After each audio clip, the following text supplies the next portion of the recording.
الحمد لله رب العالمين والعاقبة للمتقين والصلاة والسلام على سيد الأنبياء والمرسلين وعلى آله وصحبه أجمعين.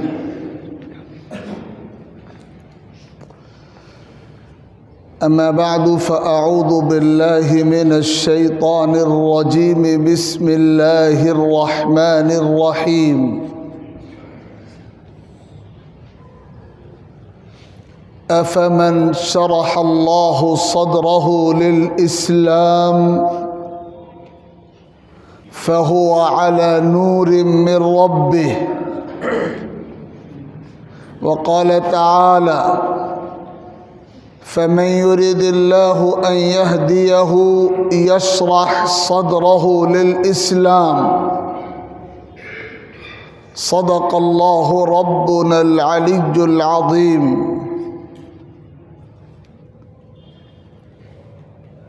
بزرگوں اور بھائیوں،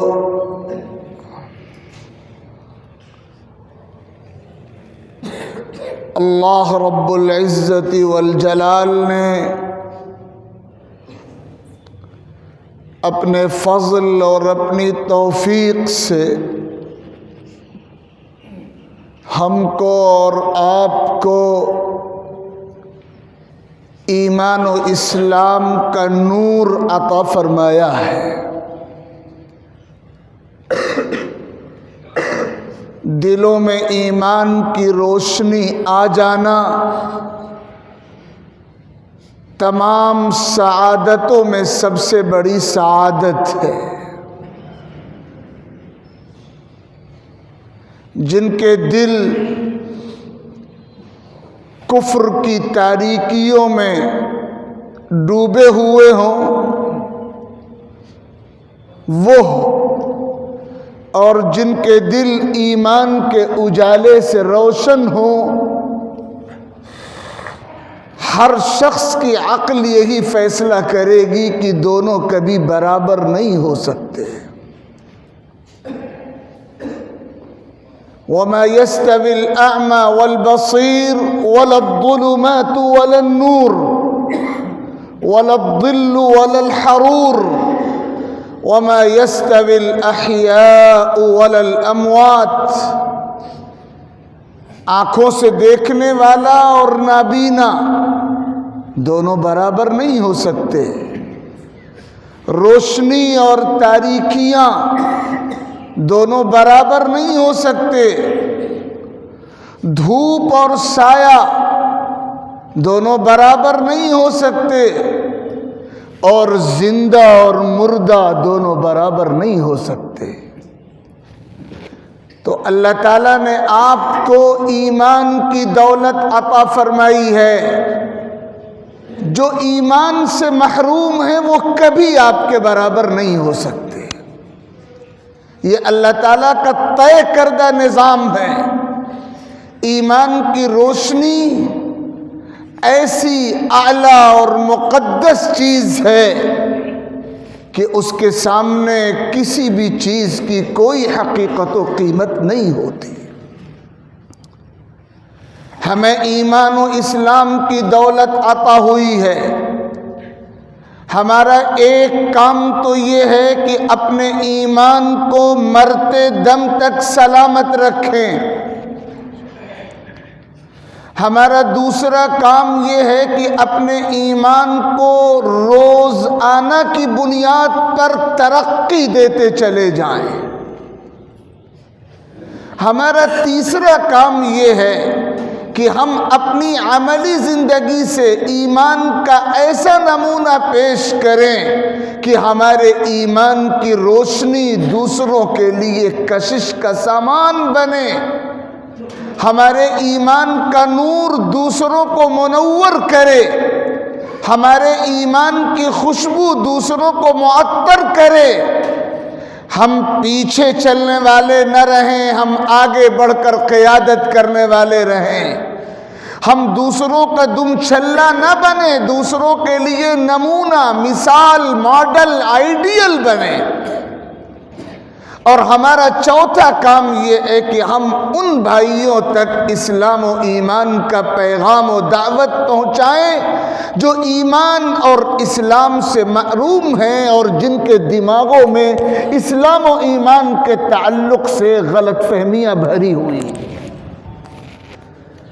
یہ وہ 4 کام ہیں جو لگاتار ان لوگوں کو کرنا ہے جو اپنے آپ کو غلامان مصطفیٰ کہتے ہیں،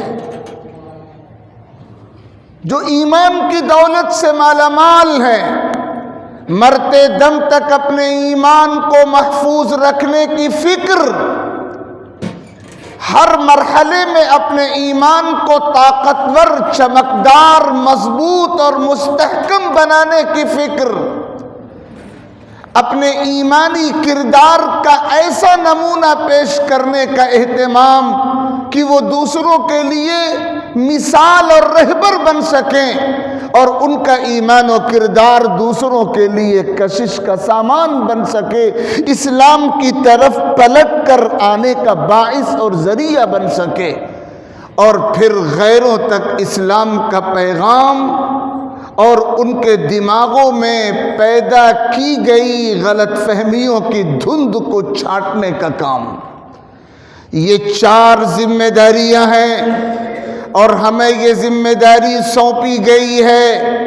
ہم میں سے جو ان ذمہ داریوں کو ادا کرے گا اللہ کی ترازو میں کھرا اترے گا، اور جو ان ذمہ داریوں کو ادا نہیں کرے گا اللہ کو بالکل پرواہ نہیں ہے کہ وہ کس جنگل میں اس کو ڈال دے، اور جو انجام اس کا ہونا ہو اللہ کی طرف سے ہو جائے۔ یاد رکھیے گا، ہم اللہ کے محتاج ہیں، نہ اللہ ہمارا محتاج ہے، نہ اللہ کا دین ہمارا محتاج ہے۔ اللہ بھی غیور ہے اور اللہ کا دین بھی غیور ہے، اور غیرت کے معنی یہی ہوتے ہیں کہ اپنے حق میں دوسرے کی ساجھیداری گوارا نہیں ہوتی۔ اللہ تعالیٰ اتنے غیرت مند ہیں اور اللہ تعالیٰ کا دین متین شریعت اسلام ایسی غیرت مند شریعت اور ایسا غیور دین ہے کہ یہ اپنے ساتھ دوسری ساجھیداری کو کبھی گوارا نہیں کرے گا۔ آپ محتاج ہیں اللہ کے دین کے، اللہ کا دین آپ کا محتاج نہیں ہے، آپ کو پلٹ کے آنا پڑے گا۔ اللہ نے اعلان کیا ہے، اور خطاب صرف مسلمانوں کو نہیں کیا گیا، پوری انسانیت کو کیا گیا۔ یا ایھا الناس انتم الفقراء الی اللہ واللہ هو الغنی الحمید ان یشأ یذھبکم ویأتی بخلق جدید وما ذلک علی اللہ بعزیز۔ اے لوگو، تم اللہ کے محتاج ہو، اللہ بے نیاز ہے، کمالات کا سرچشمہ ہے، وہ چاہے تم کو فنا کر دے، تمہیں پیچھے کر دے اور تمہاری جگہ دوسری خلقت کھڑی کر دے اور اس سے اپنے دین متین کا کام لے لے۔ اللہ پر ایسا کرنا کچھ بھی مشکل نہیں ہے، بلکہ اللہ نے یہ الٹیمیٹم دیا ہے، یہ وارننگ دی ہے، یہ تنبیہ اور ڈراوے کا انداز اختیار کیا ہے کہ اے ایمان والو، اگر تم اپنے حصے کا کام نہیں کرو گے تو اللہ کو ایک لمحے کی دیر نہیں لگے گی، تم کو پیچھے کر کے دوسری قوم کو آگے کر دے گا۔ وَإِن تَتَوَلَّوْا يَسْتَبْدِلْ قَوْمًا غَيْرَكُمْ ثُمَّ لَا يَكُونُوا أَمْثَالَكُمْ۔ اگر تم پیٹھ پھیرو گے اور اپنے مشن کو چھوڑو گے اور ذمہ داریوں کو ادا نہیں کرو گے تو اس کا نتیجہ یہ ہوگا کہ اللہ تم کو پیچھے دھکیل دے گا اور دوسری قوم کھڑی کرے گا اور اپنے دین کے غلبے کا کام اسی سے لے گا۔ میں یہ بات صاف لفظوں میں آپ کی خدمت میں عرض کر دوں، اللہ تعالیٰ کا دین غالب آنے کے لیے ہے، شریعت اسلام غالب شریعت بن کر رہے گی، اسلام کا قانون اس کائنات ارضی پر سب سے غالب قانون بن کر رہے گا۔ ہر قانون ختم ہوگا اسلام کے قانون کے سوا، ہر نظام مٹ جائے گا اسلام کے نظام کے سوا، صرف نظام قرآن باقی رہے گا، صرف نظام مصطفیٰ باقی رہے گا، صرف نظام محمدی باقی رہے گا۔ یہ اللہ نے طے کر دیا ہے اور قرآن میں اعلان کر دیا ہے، واللہ متم نورہ ولو کرہ الکافرون، اللہ اپنے نور کو مکمل کر کے رہے گا، جس کو ناپسند ہو ناپسند ہوا کرے، اللہ نے طے کر لیا ہے شب گریزاں ہوگی، آخر جلوہ خورشید سے یہ چمن معمور ہوگا نغمہ توحید سے، یہ دین غالب آ کر رہے گا، اور اللہ اپنے نظام کو غالب کرنے کے لیے نہ میرا محتاج ہے نہ آپ کا محتاج ہے، میری سعادت ہوگی، آپ کی سعادت ہوگی، ہماری جانیں قربان ہو جائیں تو بھی شکر ادا نہیں ہو سکے گا، ہماری سعادت ہوگی کہ اللہ ہمیں سے اپنے دین کے غلبے کا کام لے لے، اللہ ہمیں کو قبول کر لے، ورنہ اللہ رب العزت محتاج نہیں ہے۔ کتنی ایسی قومیں دنیا کے نقشے پہ وجود میں آئیں، تاریخ گواہ ہے کہ جن کو دولت اور ثروت اور عہدہ اور منصب اور طاقت اور قوت اور نہ جانے کیا کچھ حاصل تھا، لیکن جب انہوں نے اپنا مشن پورا نہیں کیا، اللہ نے ان کو کوڑے کے ڈھیر میں تبدیل کیا، اللہ نے ان کو غلاظت کے ڈھیر میں تبدیل کیا، ان کا وجود میٹ کر رکھ دیا گیا۔ اللہ کی قدرت کے سامنے کسی انسان کے پاس مکھی اور مچھر کے پر کے برابر بھی قوت نہیں ہو سکتی۔ اس لیے میں یہ بات ان حالات میں کہہ رہا ہوں کہ اب دنیا جس رخ کی طرف جا رہی ہے، ہم حدیثیں پڑھتے ہیں، آقا کریم صلی اللہ علیہ وسلم کے ارشادات پڑھتے ہیں تو ایسا لگتا ہے کہ بالکل سامنے کی بات ہے، دنیا اس رخ پر جا رہی ہے کہ اللہ تعالیٰ کی طرف سے فیصلہ کن نظام بس آنے کو ہے، وہ مرحلہ آنے کو ہے کہ ایمان اور کفر کے درمیان فصل کر دیا جائے، اور جو اپنے مشن کے لیے سچے مومن ہوں ان کو الگ کر دیا جائے، اور جو منافق ہیں، جو دوغلے ہیں، جو نام تو اللہ کا لے رہے ہوتے ہیں، نام تو رسول کا لے رہے ہوتے ہیں، ٹائٹل شریعت اسلام کا استعمال کر رہے ہوتے ہیں، نعرے حضور کے نظام کے لگا رہے ہوتے ہیں، لیکن ان کا عمل، ان کی ذاتی دلچسپیاں دوسروں کے نظام کی نقالی کی طرف ہوتی ہیں۔ اللہ دودھ کا دودھ اور پانی کا پانی الگ کر دے گا، اور خبیث الگ ہو جائے گا قرآن کی زبان میں، اور طیب الگ ہو جائے گا۔ لیمیز اللہ الخبیث من الطیب، اللہ قرآن میں فرماتے ہیں کہ خبیث و گندے کو الگ کر دیا جائے گا اور طیب و پاکیزہ کو الگ کر دیا جائے گا۔ اب وہ مرحلہ بالکل قریب ہے، اس لیے یہ بات اچھی طرح ذہنوں میں بٹھا لی جائے کہ ہمیں اپنے ایمان کی بنیادوں پر مضبوطی سے قائم رہنا ہے۔ ہم غلام ہیں جناب رسول اللہ صلی اللہ علیہ وسلم کے، ہم عاشق ہیں جناب رسول اللہ صلی اللہ علیہ وسلم کے، اور غلام اپنے آقا کے سامنے اگر مگر نہیں کیا کرتا، اور عاشق اپنے محبوب کے نظام کے سامنے اگر مگر نہیں کیا کرتا۔ ہمیں اس شریعت کو فالو کرنا ہے، ہمیں اس نظام کو قبول کرنا ہے، ہمیں ان تعلیمات کے سامنے سر جھکا دینا ہے، آمنا و صدقنا کہہ دینا ہے، اپنے سر کو خم کر دینا ہے۔ جو نظام جناب رسول اللہ صلی اللہ علیہ وسلم لے کر آئے ہیں، ہماری سمجھ میں پورا قانون اسلام آئے یا پورا قانون اسلام نہ آئے، اللہ کے قانون میں کبھی کوئی کمی نہیں ہو سکتی۔ اگر کمی ہے تو ہماری عقلوں میں کمی ہے، ہمیں سر جھکانا پڑے گا اللہ کے نظام کے سامنے۔ ہمارے لیے اس کی گنجائش نہیں ہے کہ ہم شریعت کے قانون کی لاجک تلاش کریں، صاف سن لیجئے گا، ہمارے لیے گنجائش نہیں ہے کہ ہم شریعت کے قانون کو اپنی عقل کی ترازو میں تولیں اور قانون کا جو حصہ ہماری عقل کے خانے میں فٹ ہو اسے قبول کر لیں، اور جو حصہ ہماری عقل کے خانے میں فٹ نہ ہو اسے مسترد کر دیں، ریجیکٹ کر دیں، نظر انداز کر دیں، چھوڑ دیں۔ یہ کام ایمان والوں کا نہیں ہے، یہ کام ان لوگوں کا ہے جو مجرم ہیں، یہ کام ان لوگوں کا ہے جو دوغلے ہیں، یہ کام ان لوگوں کا ہے جو قرآن کی زبان میں اور حدیث کی زبان میں منافق ہے۔ یاد رکھیے گا، میں یہ بات اس پس منظر میں کہہ رہا ہوں کہ ہمارے درمیان، پوری دنیا میں، ہمارے ملک میں، ہمارے اس خطے میں آپ نگاہ ڈالیں گے، آپ کے اطراف میں، گرد و پیش میں نوجوانوں کا، تعلیم یافتہ افراد کا ایک ایسا طبقہ بہت تیزی کے ساتھ تیار کیا جا رہا ہے، پروموٹ کیا جا رہا ہے، تیار کیا جا رہا ہے، جس کا ذہن یہ ہے کہ وہ شریعت اسلام کے احکام و قوانین کو اپنی عقل کی ترازو میں تولنے کی عادت اختیار کر چکا ہے۔ جب اس کے سامنے کوئی مسئلہ شریعت کا، کوئی شق، کوئی دفعہ قانون اسلام کی ذکر کی جاتی ہے تو وہ فوراً سوال کرتا ہے کہ اس کی لاجک کیا ہے، یہ تو ہماری سمجھ میں نہیں آ رہا ہے۔ یاد رکھیے گا، آقا کریم صلی اللہ علیہ وسلم نے صحابہ کا وہ سماج تیار کیا تھا جو اسلام کے قوانین کو آنکھ بند کر کے قبول کرنے والا سماج تھا۔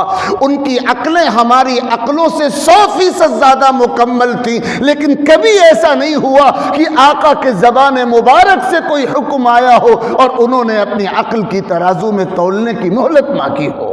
فوراً وہ آمنا و صدقنا کہتے تھے، فوراً وہ سر جھکاتے تھے، ان کے جذبات اس کے مطابق ہوں یا نہ ہو، ان کی چاہتیں اس کے مطابق ہوں یا نہ ہو، وہ فوراً قبول کرتے تھے۔ ہم مسلمانوں کے ساتھ آج مسئلہ یہ ہے کہ ہم لاجک تلاش کرنے میں لگے ہوئے ہیں، اور یہ شیطان کا داؤ ہے اسلام کے نظام سے برگشتہ کرنے کے لیے یا کم از کم عمل سے محروم کرنے کے لیے۔ میں اللہ کے گھر میں یہ بات کہتا ہوں کہ اسلام کی شریعت 100% عقل کے مطابق ہے، فطرت کے مطابق ہے۔ شریعت کا کوئی حکم اور شریعت کے حکم کی کوئی دفعہ عقل کے خلاف نہیں اور فطرت سے ٹکرانے والی نہیں، لیکن کیا گارنٹی ہے کہ آپ کی عقل بھی کامل ہو؟ اگر شریعت کا کوئی حکم آپ کی عقل کے خانے میں فٹ نہیں بیٹھتا تو یہ شریعت کا قصور نہیں، آپ کی عقل کا قصور ہے۔ آپ اپنے عقل کی عاجزی کا اقرار کیوں نہیں کرتے؟ شریعت کے احکام میں کوتاہی کا ذہن کیسے آپ کے دماغ میں پیدا ہوتا؟ اللہ تعالیٰ نے جو قوتیں ہم کو عطا فرمائی ہیں، جو صلاحیتیں ہم کو عطا فرمائی ہیں، ان کا ایک دائرہ ہے، ان کی ایک لمٹ ہے۔ انسان کو دی گئی کوئی صلاحیت ان لمیٹڈ نہیں ہے، کوئی صلاحیت لامحدود نہیں ہے۔ آنکھوں کا دائرہ ہے، آنکھ ایک دائرے تک کام کرتی ہے، دائرہ ختم، آنکھ کا کام ختم۔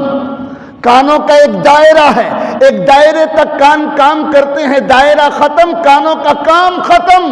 ناک کا ایک دائرہ ہے، ایک دائرے تک ناک کام کرتی ہے، دائرہ ختم، ناک کا کام ختم۔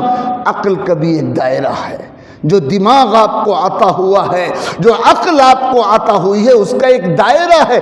جہاں عقل کا دائرہ ختم ہوتا ہے وہاں سے وحی الہی اور ایمان بالغیب کا دائرہ شروع ہوتا ہے۔ میں یہ بات اس لیے کہہ رہا ہوں کہ ہم میں سے جو لوگ صاحب اولاد ہیں وہ اپنی اولاد کی تربیت میں اس پہلو کو پیش نظر رکھیں، ان کو 100% اسلام کی شریعت پر مطمئن بنانے کا کام ہمارا ہے۔ صحابہ کرام تو بار بار اعلان کرتے تھے، آقا کریم صلی اللہ علیہ وسلم کی مجلس میں اور اپنی ذاتی مجلسوں میں، رضینا باللہ ربا وبالاسلام دینا وبمحمد صلی اللہ علیہ وسلم نبی و رسولا، کہ ہم اللہ کو رب ماننے پر، اسلام کو دین ماننے پر اور محمد الرسول اللہ صلی اللہ علیہ وسلم کو اپنا رہبر اور امام ماننے پر دل کی سچائیوں سے راضی ہیں۔ ہم میں یہی کیفیت پیدا ہونی چاہیے۔